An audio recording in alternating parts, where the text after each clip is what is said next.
What's up guys and welcome back to the channel. BO7 Ranked has been out for a couple of weeks now, and I've been playing it a pretty good amount. Despite some of the problems I mentioned in my previous video, I'm still having fun with it. But in this video, I want to talk about something I've been noticing a lot while playing, especially while solo queuing.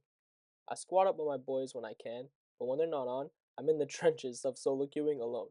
And as you can tell from the title, this video is about not being that guy in ranked play, and you know exactly who I'm talking about. So let's get into it. First thing that I want to mention is that no matter your rank, your KD, or whatever your win-loss is, just know that you're not him. I promise you. Too many people I run into act like they're Scump on the map and can do absolutely nothing wrong. Their ego is through the roof, and the second something goes wrong, they check out and start talking crazy in game chat. The biggest issue with these players is they take zero responsibility. Every loss is their teammate's fault, every bad break is someone else's mistake, and look, I'm not going to sit here and pretend I've never been guilty of that.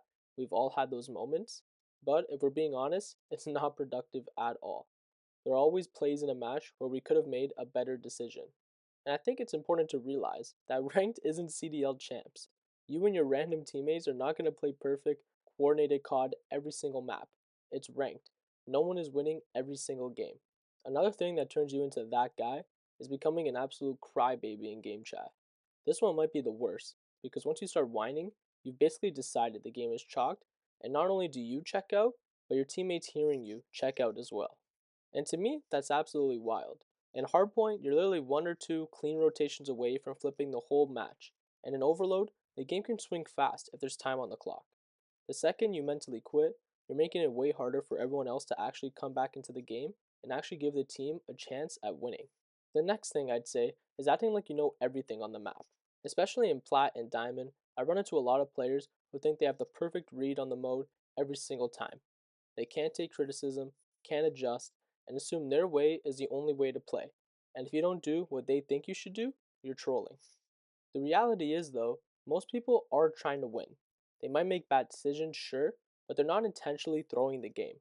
I actually had a perfect example of this on Overload while playing on Scar. I was the second up after a wave of kills, and instead of grabbing the device and sprinting it down, I ran past it to get map control first. My teammates lost their mind at this in game chat and then instantly labeled me as a kill horde, which I found hilarious because if you know anything about Overload, then you know that it's all about map control first, then running the device down. But they didn't hear my reasoning and they just assumed the worst. And this actually leads me into my next point, which is to actually not be a kill whore. And honestly, for me, this one is pretty easy to fix. You simply just have to look at your minimap. The minimap is arguably more important than what's directly in front of you half of the time. Yeah, it shows red dots when people shoot, but more importantly, it shows where your teammates are positioned. That tells you where you need to be. Instead of spawning and running to your favorite heady every life, look at the map. Fill the gaps. If three teammates are pushed up, maybe sit and hill. Maybe you watch the flank. Maybe you hold the cut. When everyone looks in the same direction, that's when teams get broken, and that's when it can feel impossible to win while solo queuing. And this is especially more important to realize while playing ranked, because balance is everything. You shouldn't blindly sprint to hill every life while playing HP, and you also shouldn't ignore it every life and play for kills. If your teammates are already soaking time, help them by holding space. If no one's touching the hill, maybe that's your job this life.